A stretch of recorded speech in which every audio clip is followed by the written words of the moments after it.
So my next topic is, what would a new executive director mean for the NFL? It could be very bad for the NFL. It could be very good for the NFL. It depends on who the executive director is. But my guess is if they move on from Lloyd Howell, the replacement is going to be more along the lines of a D. Smith, somebody who's more inclined to fight. And I think the NFL had believed it had found a balance with Lloyd Howell that could be parlayed into 18 regular season games, 16 international games, and remember what the commissioner hinted at back in May? Gratuitous, unprompted. He talked about how much time the owners spent in their Minneapolis meetings discussing whether or not the current CBA is working financially. Does the salary cap work? When you look at all the costs. And I've heard some things without even trying to find them out. I've heard some things about owners trying to cut costs, owners being hypersensitive to what it costs to stage the international games, the costs associated with NFL media, which they've been trying to shed. They have to pay all the costs out of their half of the revenue because it's roughly a 50-50 split.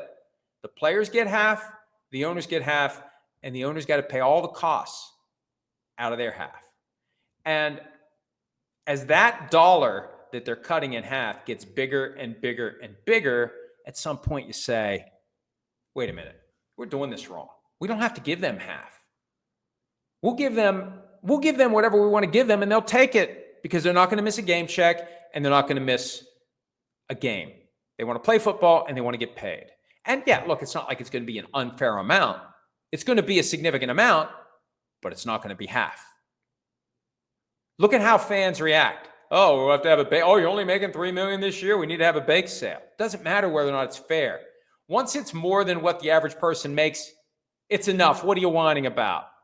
Oh, you're not going to be able to feed your family on $3.85 million per year. So I think that's coming.